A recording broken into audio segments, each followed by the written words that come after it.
Welcome to Seek Reality. I'm Roberta Grimes, and I'm so happy you're with us today.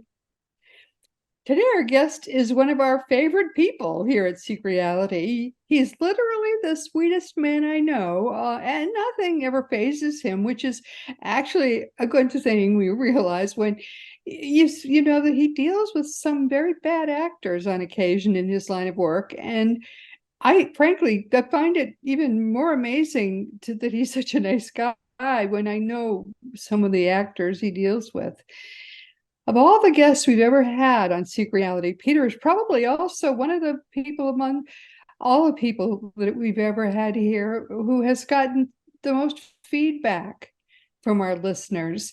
A number of people have even contacted Peter about the problems they were having in their lives, and then they've let me know afterward that, my goodness, Peter was actually able to help them solve their problems, which is remarkable. It's really remarkable when some of the problems they were having had stumped, a lot of the traditional people who were trying to help them.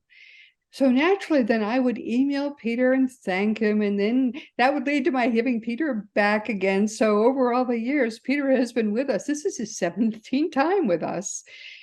At first, I thought of Peter Wright primarily as just a past life regression therapist, and actually there shouldn't be a just in front of that. That's a pretty big deal. But he does other things too. And frankly, I'm kind of stumped when I know of some of the kinds of problems I've known Peter to be able to solve. But today, he's proposed kind of a different topic, and it's one that interests me as well. And I don't think we've ever covered it here. But first, let's talk about Peter's credentials. He's a certified hypnotherapist. He's based in Santa Barbara, California, and he's got 25 plus years of experience working with more than 2,000 different clients on a lot of different kinds of problems. He holds the distinction of being one of only 40 board-certified past life regression therapists in the whole United States. He tells me many people have consulted him who have first learned about him from having heard him on Seek Reality broadcasts, and that makes me smile because I love it when we're able to help people solve problems here. And so as you see, this makes us kind of a positive feedback loop for people. If they've listened here and then they've gotten help elsewhere and or help from Peter and then come back and told me about it, it's kind of a loop that makes me very happy. I also have been happy that I've gotten help from him too. When I was first starting to work with my spirit guide, he and I had some rocky roads, and we went to Peter and we got some help there too. Although one thing that my Thomas would not let me do was a past life regression with Peter. Thomas says after I go home, I'll get to meet some of the 17 lifetimes, my lifetimes that I've shared with Thomas. He says until then I don't get to do that. I have a very, very bossy spirit guide, as you can imagine. But our topic for today is something that's very different. Today, we're going to talk about the amazing work of Dr. Ian Stevenson of the University of Virginia. And if you've never heard of this, this is a real treat. You're going to really enjoy this. Dear Peter, welcome. I'm so happy to have you back with us today. Thank you so much. It's always a pleasure being present and talking with you and those who are listening and watching. This is a very, very interesting topic. Now, we know about reincarnation. We've talked about reincarnation some here. Many people think they know what it is, but it's actually, reincarnation is a more, even the traditional kind is a more complex topic. We probably ought to have a different guest here today who knows about the more traditional kind of reincarnation and talk about it again, because even that is more complex than we usually kind of more traditionally understand. But Dr. Stevenson's brand of reincarnation is really a very special subset. It involves situations where there's a traumatic death, an incomplete transition, and then a prompt reincarnation after a traumatic death, and a child then that remembers that recent nearby lifetime that ended violently. And Dr. Stevenson discovered some of these situations, and he started writing books about them. And when you discover these books and you learn about these situations, it's quite fascinating. The first of these books I think that he wrote it's a big, thick one called 20 Cases Suggestive of Reincarnation. When I first discovered that book many years ago, I didn't believe it. And yet it's a big, thick book. I can show it to you folks. I have it on my desk right now. It blows you away, but yet it's frankly, it's true. I mean, you can't, at the end of the book, you have to accept the fact it's true. It's overwhelming. And then he started writing other books too. And Peter found these books as well, and he was fascinated, and he's going to be our expert on Dr. Stevenson today. So Peter, take it away. Thank you very much, Roberta. So Dr. Ian Stevenson was a University of Virginia professor and psychiatrist who spent 40 years scientifically verifying the past life memories of more than 2,000 children. It's pretty overwhelming. Between the ages of 2 and 7. And each of these young children believed that they remembered their most recent past life. Yep. So his approach to this was a very rigorous research method. So what he did was he used his skills as a detective, as an investigative reporter, and as a social scientist.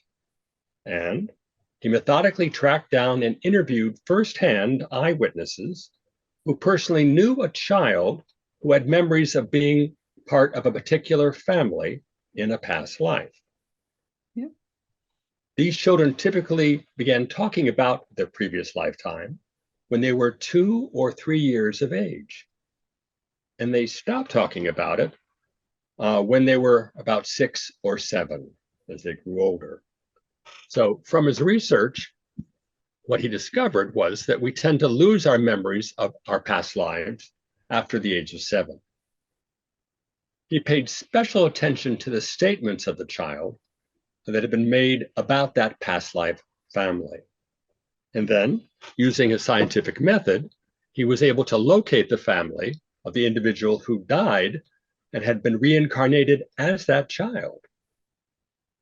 So then, Dr. Stevenson would take the child to meet with the family members and find out how much the child remembered about his or her life with that family before he or she had died. Now, keep in mind, we're talking about a 4 or 5-year-old child here who is being taken to meet with family members from his previous life who are still alive and who remember him as an adult. Yeah. So it's quite an interesting opportunity to use this for research. Yes. And it was amazing. I mean, in some of these cases, he knew the names of all the people in the room. He recognized them. You know, he was the husband, and he said to the wife, you know, where's the money? And he would go right to the corner of the room where they had buried the money, because it was often in a tribal situation or whatever, primitive situation. He had detailed memories of having been these people. It was boggling. And so with this, when he met with the family, he would be present, the family would be present, and there'd been no coaching on either side as to what was to take place. Right. So as a result of this, the family members would confirm the previous statements made by the child. Excuse me. And so it was, and then Dr. Stevenson would cross-examine the family members afterwards to make sure that any bias could be eliminated from that conversation or those conversations. Excuse me. So these cases, again, more than 2,000, were on 5 continents among people of varying cultural patterns, involving families who did not believe in reincarnation. In some cases they did. So what did this research show about these past lives of children? Showed that, as Roberta mentioned up front, often their previous life had ended prematurely and unnaturally, often involving violence, suicide, or an accident. In fact, 75% of his cases of the previous personality that person had died relatively young. And on average, Dr. Stevenson found that the previous personality had died about 4.5 years before the birth of the child, who remembered being that particular person. My gosh, 4.5 years between the death of that individual and the child being born. So what has happened since then is that others have joined the fray here to continue to investigate these cases. And in fact, now there have been more than 500 additional reports about the past lives of children. In some cases, too, there are birthmarks. For example, if someone was shot with a say, for example, with a shotgun, so that there were pellets, there would be birthmarks on the body of the child when the child was born that corresponded with those pellets from the shotgun. Exactly. And so what? I'll, Go ahead. the pellet birthmarks would be on that child, and you could actually match them to the body of the person who had been killed, or other kinds of birthmarks corresponding with the death marks of the person who had been killed. Go ahead, Peter. What Dr. Stevenson would do would be he would find the autopsy of that past life personality, if you will, and compare the child with a past life personality, how that person died, and it would be an exact fit. Amazing. It's astounding. And there were other cases, similar cases, where the person the child would have an interim memory of having waited in a tree near the death scene and watched for a likely mother, someone who looked like a likely mother, and a pregnant woman walking underneath that looked like someone who might be a nice mother. They would say, "Oh, that person looks like someone I would like to have as my mother." So I think this may be a case of possession of that infant. They would possess the infant in the womb and be born as that mother's child. I don't know if there's more than one case like that, but there is a case like that in his literature, where the child possessed that infant and was born as her child. There's a memory like that. Did you see that memory? I'm not aware of that one, but I'm not surprised. It sounds like it could happen, especially since he took such a rigorous scientific approach to all of this. Yes, I just can't get over that. So I think that's a case of pre-birth possession of that fetus. And going back to the question of the birthmarks and the birth defects corresponding to previous wounds, he calculated that there was odds against this was about 1 to 25,000. Yeah. Occurring. So, amazing. It is so amazing. It is incredible, really. But the odds that these little tiny children, because no one had ever influenced those children at all, that they would have these memories from some strangers. They'd never been in this village before, although the village was, say, a day's walk from where they had died or something. It was not very far away. But the odds that they would have any of these associations, it's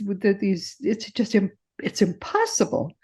Multiply each of those sort of pre-birth memories by them, each one of them, the child had 50 of them. It's just literally incalculable.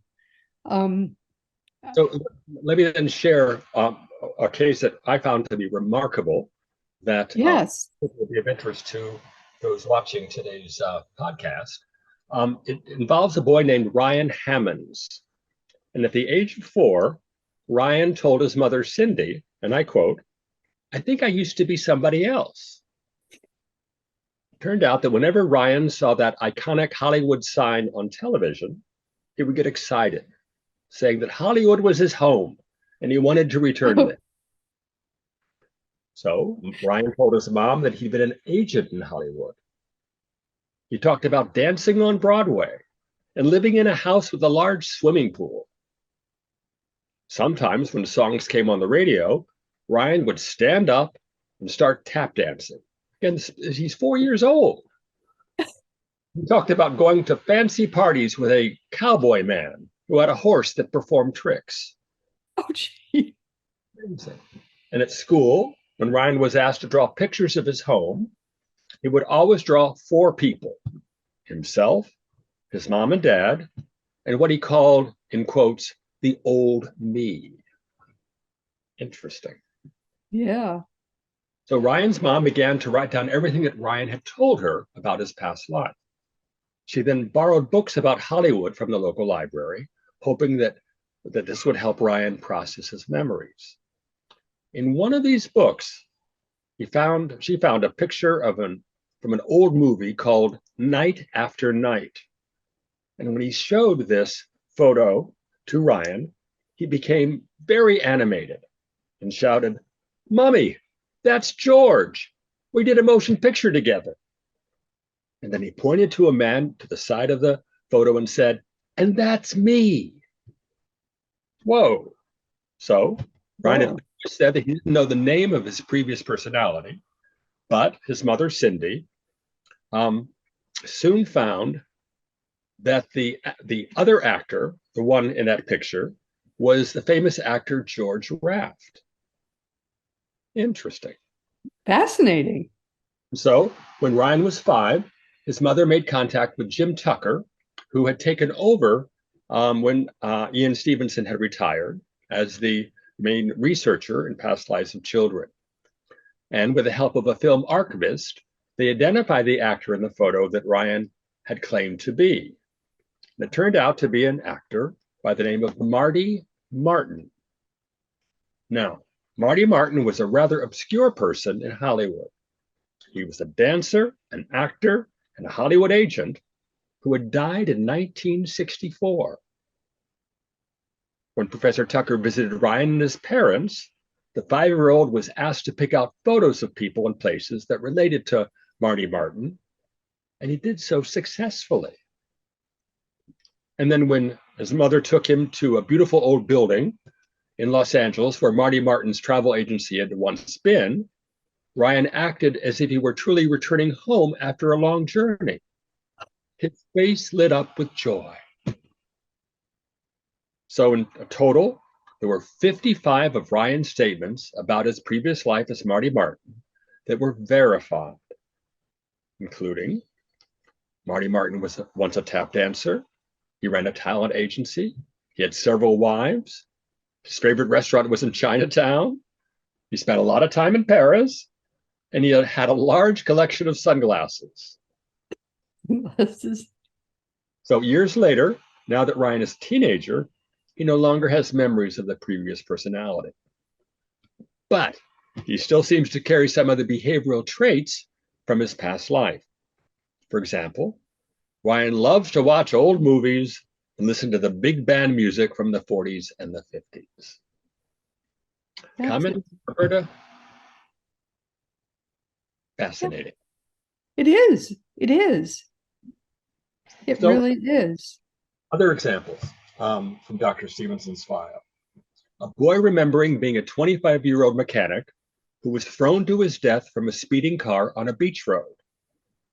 The boy recalled the name of the driver, the exact location of the crash, the names of the mechanic's sisters and parents and cousins, and the people he'd gone rabbit hunting with on the day of his death.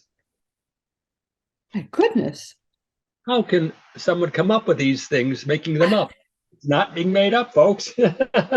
This is real. And it's been... My goodness. Another example. Now, this is all going on from these are people who have inherited Ian Stevenson's work at the University of Virginia. Right. because his work goes on there, really. Exactly. And Dr. Tucker is still, I think, on the faculty at the University of Virginia. Yes.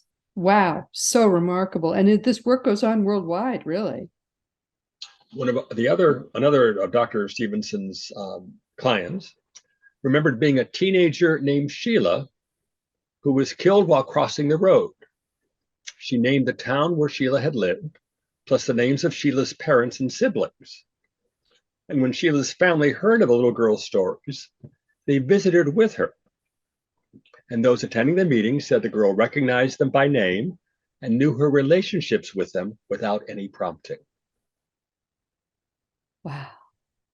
Another These are all example. small children. So how old was she when she was having these memories? I'm not sure, but she was young. Again, Okay, very young. Right. Oh my goodness. then there was another time a boy from Virginia named Joseph called his mother by her first name and called his grandmother Mom. And as he grew up, Joseph began remembering obscure events from the life of his uncle David. His uncle David, who was the brother of Joseph's mom, had died in an accident 20 years before Joseph was born. The uncle had been rarely mentioned because of the family's ongoing grief from his Of past. course. So just as amazing to see these cases that turn out to be so verifiable from historical evidence that they did in fact live and were and to helping to create the reality that reincarnation exists. But these are always cases, at least hypothetically, where the transition was not completed. Instead, what happened was that the person who had transitioned imperfectly and entered the body of someone, perhaps in utero, entered a body in utero and was born with memories of the person who had died within the past. This person had died a couple, as you say, an average of maybe 4 years earlier, 3 years earlier, and just was born again. Mm-hmm. Mm-hmm. Quite fascinating that it happens this way so often. It does seem to happen quite often. And going back to your examples of the birth defects and birthmarks, some examples there.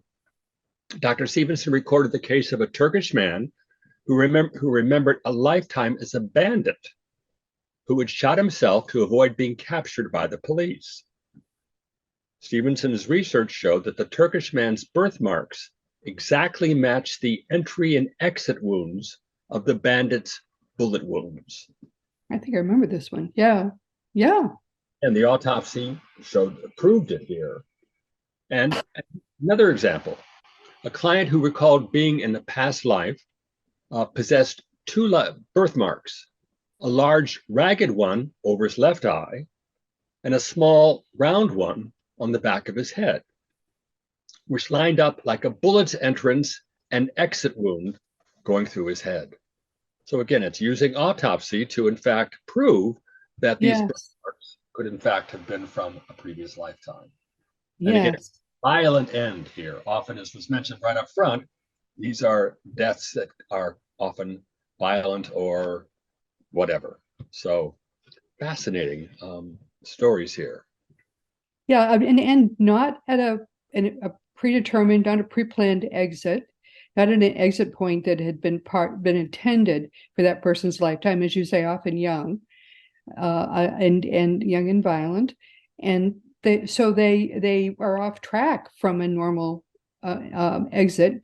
They seem to often hang around where that exit from this life happened, and then they need a what am I going to do? I'm out of that body. What am I going to do? And so they seem to enter a fetus wherever they can, as you say, in the family, in a passerby, it appears, or somehow they enter a body of a fetus and start over. Exactly. So it's says a lot for, again, reincarnation, helping to prove that our souls are here for many lifetimes. Because what I've have learned in my practice over the last 25 years is the Earth is a free will zone, one of the few Yes. places in the cosmos that is free will. We come to Yes. Earth to make choices because that's how our souls evolve. There are no Right. wrong choices, they're just choices with consequences. Right. Right. So we come back lifetime after lifetime to make choices and learn how best to evolve as souls. And eventually, we, with many lifetimes, discover that it's all about love, it's all about forgiveness, and it's not about hate and war and anger and all those Right, negative. right. All the negativity has to go away out of our lives if we're or else we just keep on reincarnating. Wasn't there someone who died in a in wartime in a plane crash too, and he was also reincarnated? It seems to me that that there's a story like that too, either in Stevenson's work or somewhere else. As a child who remembers being an airline pilot during Yes. wartime, and I don't have the specifics of it here, but it was quite an impressive an account of a child remembering a particular past life Yes. war. Um, Yes. I just recall that vaguely. That's coming back to me now. So amazing. All of this is so amazing.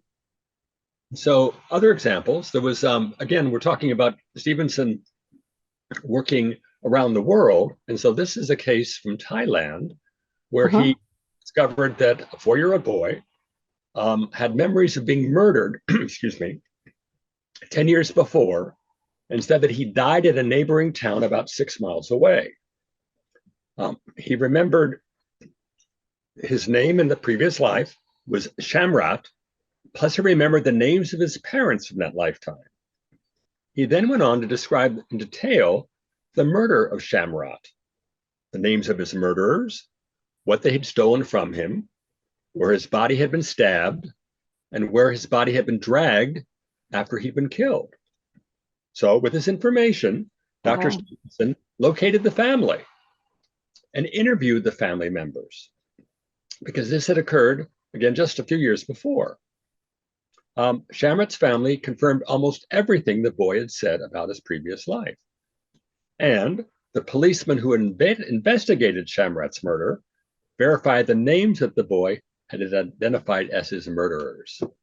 Again, fascinating. So completely fascinating. Let's solve our previous life murder years after that murderer had the murder had happened, and everyone thought they were off scot-free at that point, but no. Wow. Then one more here. There was a 2.5-year-old boy by the name of Gopal Gupta, told his parents about a past life that he had previously lived in a city about 100 miles south of Delhi. The boy told his parents that his last name in that past life was Sharma. And in that previous life as Sharma, the boy had owned a company that was involved in medicines. He said that he had a large house with a wife and 2 children, and he had 2 brothers. The boy remembered that he had been shot and killed by one of his brothers after they argued over money. He even knew the name of his company in the previous life. But as it turns out, his mother discouraged the boy from talking about the previous family, and his father really didn't care anything about this. Several years passed, and it turns out that Gopal's father went to that city 100 miles away where his son said he'd lived. He looked up the business that Gopal had described and met the Sharma family. The young boy was taken to meet the family and identified several people and places that he'd known in that previous life. And so, in so doing, his knowledge of the family was not public knowledge, and so it was so convincing that members of the Sharma family believed him to be their son, reincarnated. Wow. See this over and over again in Yeah. Stevenson's work. It's reconnecting families and knowing that our souls continue on, lifetime after lifetime after lifetime, part of our soul's journey. This work was so compelling for Dr. Stevenson that he he had been a person of very sort of, he was a very honorable person at the University of Virginia, and he just took it up as his life's work. He was kind of sidelined at the university, but he became obsessed with this work, and he wrote many books on the subject. And now, certainly in the afterlife community, he is honored and very much looked up to. And I think he's going to, in the future, he will be more and more looked up to, frankly, because nobody else can duplicate what he's done. He's made this single-handedly, made this an area of very, very great respect. Exactly. The research is undeniable, and it's overwhelming. So I strongly recommend that everyone read at least 20 cases suggestive of reincarnation. It's a groundbreaking book. And then if that interests you, Ian Stevenson had so many, every one of his books is worth reading. And he has a ton of them on Amazon. You can just read to your heart's content. His work is amazing. I found another one in my library before we went on. It's called Unlearned Language, New Studies in Xenoglossy, and that word starts with an X, Xenoglossy, which is basically speaking a language you've never learned.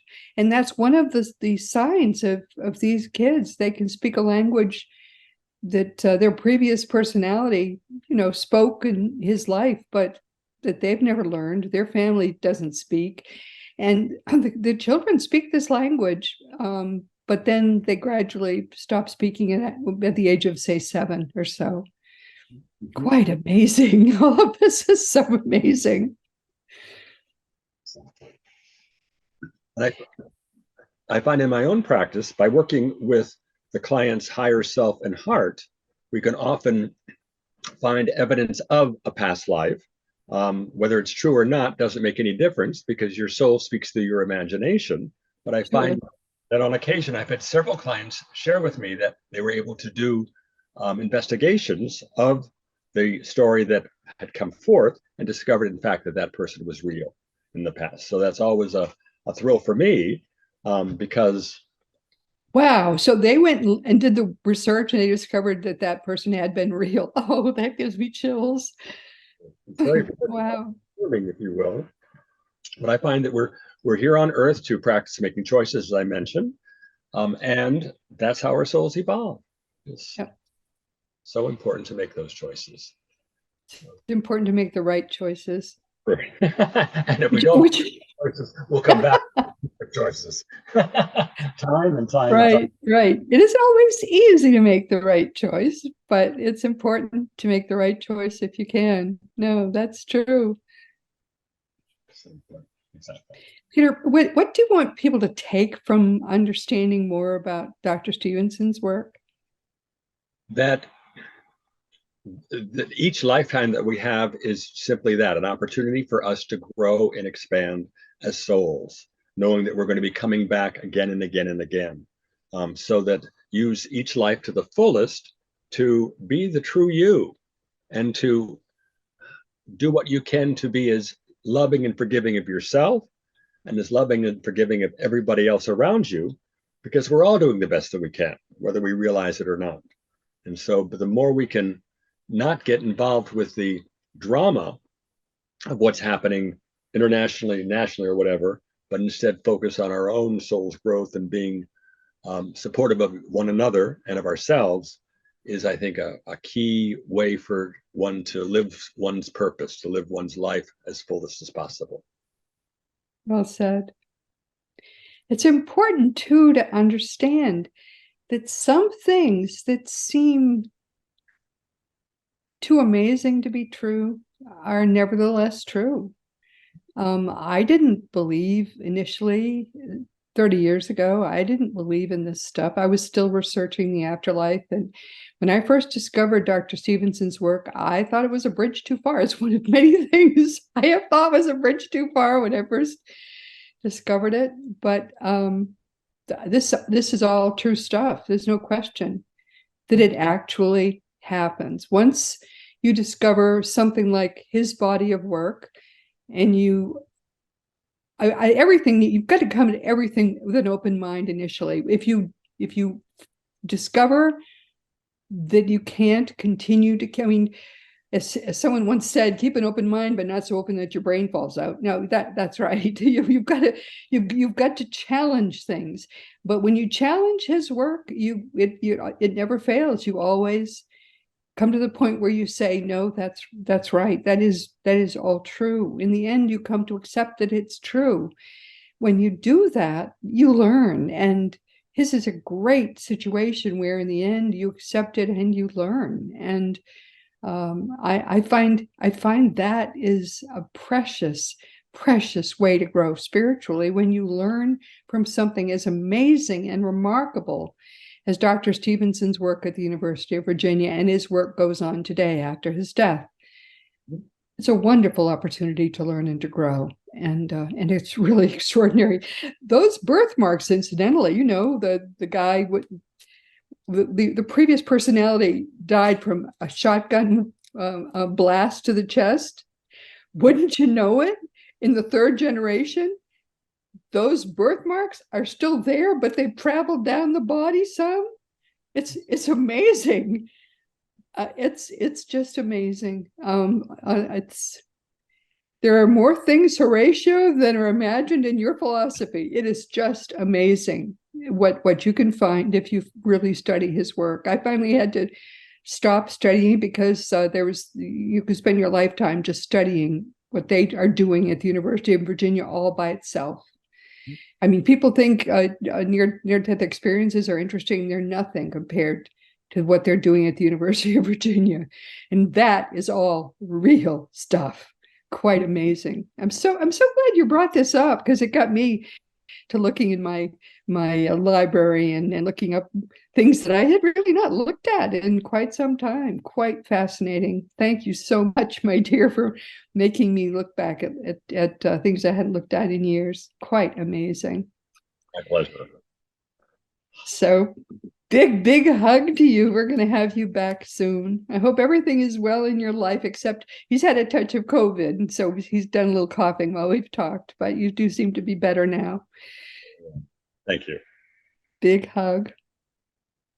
So we're for those who wonder why I'm all trussed up, I still am dealing with the fact that I broke my shoulder.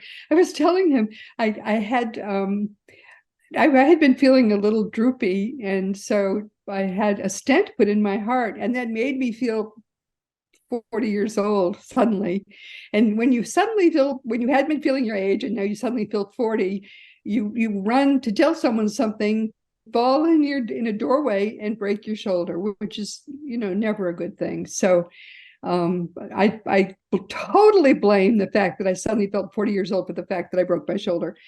Never a good experience. So anyway, I'll have this off sooner or later, and I will no longer have this weird shoulder truss. But nonetheless, that's our wonderful friend here for the 17th time. When he comes back, he'll have more traditional maybe things to talk about. But that was a wonderful suggestion, Peter. Thank you so much. Big hug. And Peter's website is insightsfromwithin.com, and that, of course, will be in the program notes. And also, we'll have a few select books from Dr. Stevenson if you want to do more research in that field too.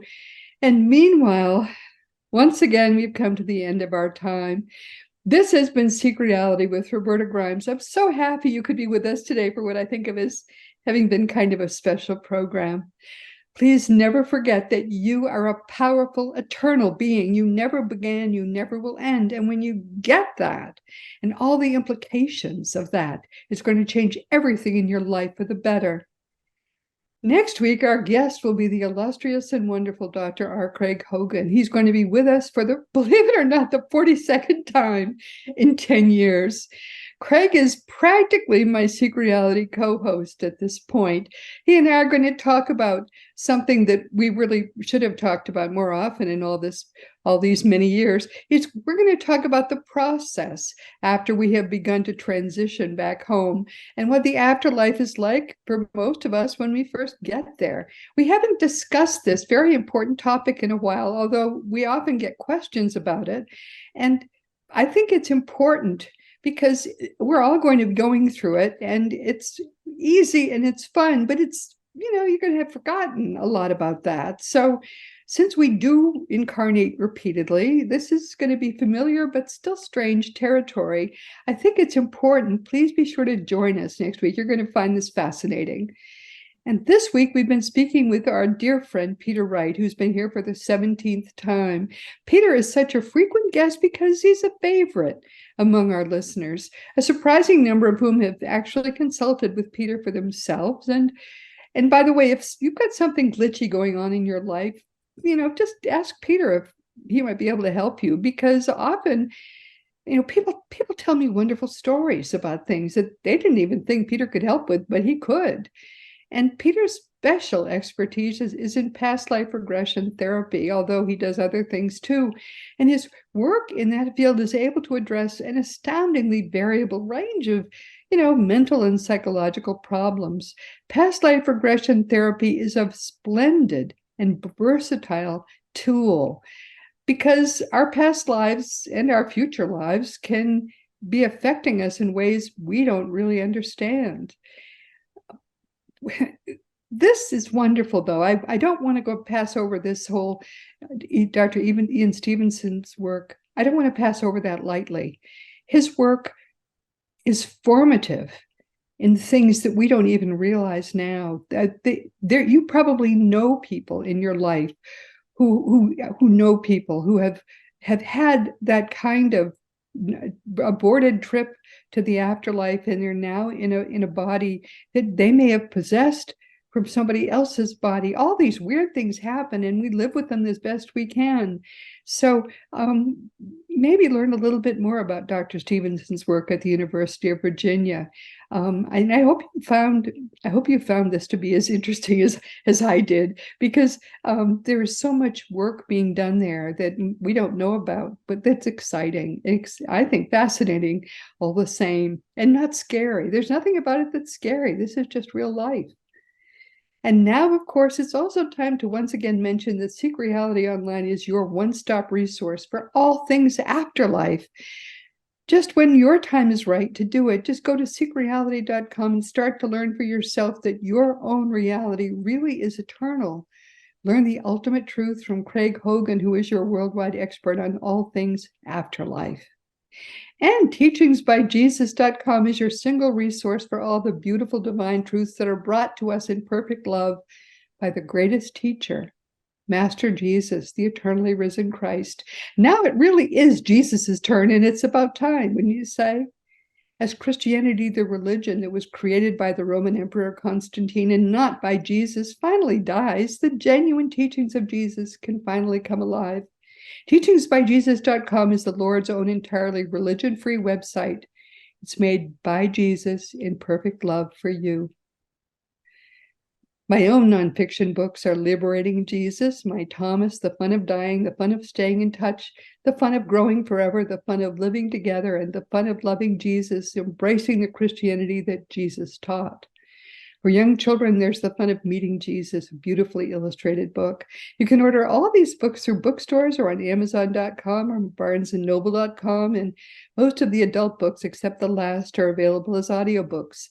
If you want to talk about any of my books or really anything at all, just contact me through the green contact block on robertagrimes.com, and I do answer every email. I really do, but sometimes, at this point, it just about always takes a week or two because I get a lot of emails and I have a limited time, but I do answer emails. Just if I don't have your correct email address, there's no way that email I wrote is going to get to you. They always bounce then.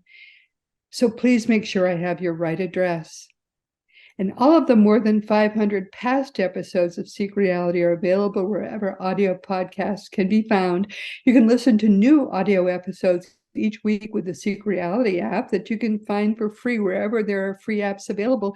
And you also can now see each new video episodes if you could stand them, because I remember this is a great place for radio, but each week the new episodes are available on Roku or Fire Stick. Meanwhile, this has been Seek Reality with Roberta Grimes. Please enjoy and make the most of this coming week in our one reality, always knowing that you are a powerful, eternal being, and you, most of all in this whole universe, you are infinitely loved.